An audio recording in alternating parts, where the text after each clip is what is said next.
आवश्यक है। इसलिए आवश्यक है कि राम मंदिर बन के जानते क्या संदेश देगा? दुनिया का इतिहास भरा पड़ा है कि भाई भाई की गर्दन काट के गद्दी पे बैठा, बेटा बाप को मार के गद्दी पे बैठा। यह दुनिया को एक संदेश देगा कि एक ऐसा भी महापुरुष है, एक ऐसे भी भगवान है, एक ऐसी महान संस्कृति है जहां पिता के एक वचन के लिए संपूर्ण राज्य छोड़कर बेटा जंगल में चला जाता है, जहां जिसको राज मिलने वाला होता है वो खड़ाऊ रख के शासन करने लगता है, दूसरा भाई जंगल में चला जाता है। यह संदेश देगा। और दूसरा संदेश जानते क्या देगा? आज दुनिया में देखिए क्या है, रशिया ने यूक्रेन पर अटैक किया हुआ है, हमास ने इजराइल पर अटैक किया हुआ है, चाइना ने पहले तिब्बत को एक्वायर किया, अब ताइवान के ऊपर नजर है, कुवैत को इराक ने कैप्चर कर लिया। एनेक्सेशन, सब्जुगेशन एंड डोमिनेशन, पूरी दुनिया में कॉन्फ्लिक्ट है। भगवान राम ने क्या संदेश दिया? जब लंका को जीता, क्या एनेक्सेशन किया, अपने राज्य में मिलाया? नहीं। उसका सब्जुगेशन किया, कोई अपना डिप्यूटी अपॉइंट किया? नहीं। उसका कोई डोमिनेशन किया कि कोई उससे ट्रीटी रिक्वायर? नहीं। कहा भाई अपने अपने धर्म का पालन करो, बस हम इतने ही में करते हैं। तो पूरी दुनिया को जियो पॉलिटिकल संदेश अगर कोई देगा तो वो ये देंगे। और मैं एक बात और कहना चाहता हूं, जो आपने कहा राम शब्द का अर्थ जानते क्या है? रम धातु से बना है। जैसे आपने हिंदी में और संस्कृत में शब्द सुना होगा रमणीक स्थान, रमता जोगी, यानी जिसमें चीज सेटल हो। राम शब्द का संस्कृत में अर्थ है रमन्ते इति रामः, अर्थात वह एलिमेंट जिसमें संपूर्ण संसार सेटल्ड है। और वो एलिमेंट का संघर्ष किससे है? दशानन से, 10 मुख वाले रावण से, उसकी 10 इंद्रियों की बहिर्मुखी पिपासा से। और राम उत्पन्न कैसे होंगे?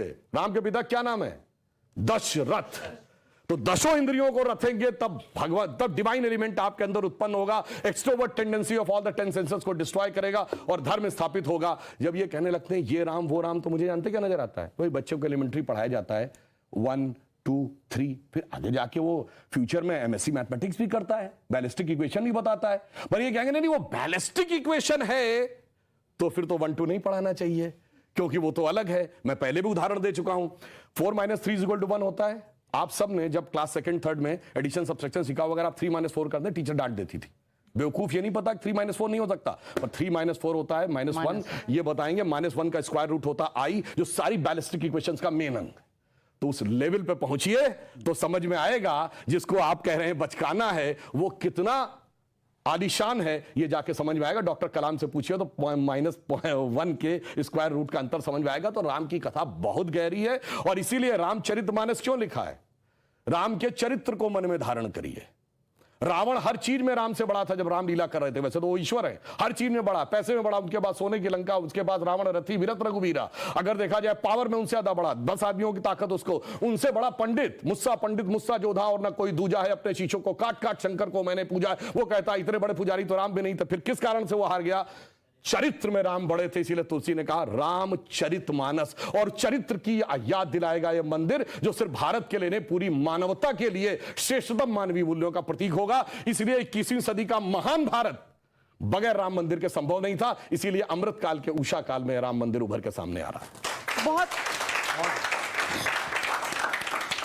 बहुत अच्छी बात आपने कही, लेकिन आपने जो बात की सिया राम, सिया के बिना राम, सिया के बिना राम, मैं यही सवाल पूछ, सीताराम येचुरी जिनके नाम में भी सीता भी है राम भी है, अब उनको दिक्कत है, उनको लगता है ये हमारे कॉन्स्टिट्यूशन के खिलाफ। मैं उसका भी जवाब दे दूं। देखिए बहुत लोग कहते हैं कि सिया राम, जय सिया राम बोला जाता है। नहीं, हमारे बोला जाता सियावर रामचंद्र की जय।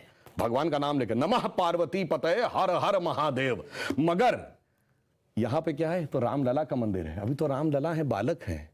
जब बड़े होंगे, विवाह होगा, तब सिया राम होंगे ना। अभी तो श्री राम ही है, रामलला है। तो जब राम मंदिर का बात आएगी, रामलला का मंदिर में तो जय श्री राम ही होगा। जब वो बड़े होकर राजा राम बनेंगे तो जय सिया राम होगा। और जय Shri Ram is a battle cry, ये भी कुछ लोग कहते हैं। सीताराम येचुरी जिन्होंने कहा कि ये हमारे संविधान के खिलाफ है कि इस तरह से पूजन हो, इस तरह से उद्घाटन हो। भाई निमंत्रण आता तो दिक्कत, नहीं आता तो दिक्कत, दोनों तरफ मोदी की दिक्कत। गुस्सा राम पर क्यों? नविका जी, मैं तो मर्यादा पुरुषोत्तम राम का उपासक हूं। मेरा नाम ही पवन कुमार है। तो मैं तो उनके साथ ही हूं। पर कभी कभी मुझे सुधांशु जी की बात से लगता है कि संविधान को हटा देना चाहिए। अब सारी प्रेरणा के स्रोत श्री राम है। मतलब इस देश में, इस महफिल में, इस अंजुमन में बहुत से ऐसे लोग हैं जो श्री राम को भी मानते हैं और चिदानंद रूप शिवोहम शिवोहम को भी मानते हैं, देवी को भी मानते हैं। तो मैं समझता हूं कि एक हद तक तो ये कहना सही है कि श्री राम इस देश की, जैसे मेरे मित्र रंगनाथन जी ने कहा, एक सिविलाइजेशनल वैल्यूज के प्रतीक हैं। और हम हैं एक एंशिएंट सिविलाइजेशन और एक young nation. We are an ancient civilization. तो श्री राम का पूजन, उनके लिए एक भव्य मंदिर बनाने में कोई किसी को परेशानी नहीं होनी चाहिए। साथ में मैं ये कहना चाहता हूं कि सब चीज को दरकिनार करके अब श्री राम को, कि वो हर चीज के वो आज प्रेरणा, यानी इस देश में अगर श्रीलंका के साथ हमारे संबंध बनने तो हम श्री राम जी के पास जाएं।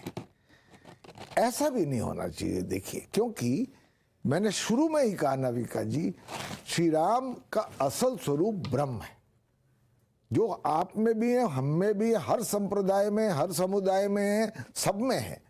और एक श्री राम जी की खास व्याख्या है। जब उनकी पैदाइश होती है, तुलसीदास लिखते हैं, भय प्रगट कृपाला दीन दयाला। वो कृपालु हैं। जब हम वो जो भजन सब गाते हैं, श्री रामचंद्र कृपालु भज मन। कृपालु भज, तो इसलिए एक श्री राम को एक वेपनाइज करने की जो कोशिश होती है, मैं समझता हूं कभी कभी गलत हाथों में उसका दुरुपयोग होता है। मेरा ये मानना है कि देश, नाविका जी, कमज़ोर अपने अतीत से नहीं होते। देश कमज़ोर होते हैं जिस तरह से उनको उनका अतीत पढ़ाया जाता है। 70 साल से हमें हमारा अतीत ये पढ़ाया गया है कि जो हमारे अगेंस्ट हिस्टोरिकल इनजस्टिसेस हुए हैं उनको माफ़ कर दो, उनको भूल जाओ। मैं बार बार, जैसे पवन जी ने बात करी कि सुधांशु जी जो चाहते हैं कि कॉन्स्टिट्यूशन हट जाए, राम राज्य आ जाए। कॉन्स्टिट्यूशन के पन्नों पे जहाँ पे फ्रीडम ऑफ स्पीच है, आर्टिकल है, उस पे एक इंस्क्रिप्शन है, इमेज है, लॉर्ड राम सीता मैया के साथ और लक्ष्मण जी के साथ अयोध्या वापस लौट रहे हैं। कॉन्स्टिट्यूशन में इमेज है। और या आप किस राम राज्य की बात करते हैं? राम राज्य का मतलब मैं जानता हूं जिस तरह से जस्टिस दिया गया हर किसी को, इतने एक्सट्रीम तक जस्टिस चला गया कि अपनी वाइफ को भी उन्होंने नकार दिया और जो कुछ कह रहा था उनके अगेंस्ट उसको जस्टिस देने के, मतलब एब्सोल्यूट एक्सट्रीम। ये तो वैसे महिलाओं को पसंद नहीं है वाल्मीकि जी का ये जो प्रसंग। हाँ, पर मैं ये कहना चाह रहा हूं कि राम राज्य का मतलब है जस्टिस। ये कैसा जस्टिस है जहां पे हिंदुओं, ये कैसा राम राज्य आ गया है हिंदुओं के लिए, जहां पे हिंदू अगर कहते हैं कि ये मंदिर हमारा है, ये हमें वापस दो, वो कोर्ट्स को भी अप्रोच नहीं कर सकते जस्टिस के लिए। कम से कम जजमेंट आपके अगेंस्ट जाए, फॉर जाए, वो अलग बात है।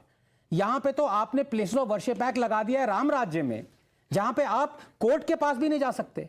ये कैसा राम राज्य है जहां पे आपने सिर्फ टेंपल्स को कंट्रोल किया है, जहां पे 7 लाख हिंदूज अपने ही देश में, मेजॉरिटेरियन स्टेट में, हिंदू राष्ट्र में रेफ्यूजीज हैं। हिंदू ऐसे राष्ट्र बहुत मत सारे- बोलिए, ऑब्जेक्शनेबल है। और हिंदू राष्ट्र से बहुत तो बोल चुके हैं कि पर हाँ मैं हाँ बस- ठीक है। लेकिन गांधी सैम जी खत्म पिट्रोडा करने जी वाला। कहते हैं कमलनाथ के फॉलोअर है। नहीं नहीं, मुझे बिल्कुल नहीं, मुझे मगर मालूम था कि हिंदू नरेंद्र धर्म मोदी को जी के सनातन फॉलोअर धर्म का हैं। उन्मूलन नहीं और कमलनाथ करते। के फॉलोअर कब से हो ना, गए? एक चेहरा ये है और एक चेहरा है इरेडिकेशन ऑफ सनातन धर्म। बस मैं आपको खत्म कर- कमलनाथ दोहरे में के निपट रेफरेंस की गए जरूरत भाई। नहीं नहीं, पड़नी पर चाहिए। हिंदू राष्ट्र आपने कहा तो मैं कह रही हूँ, इस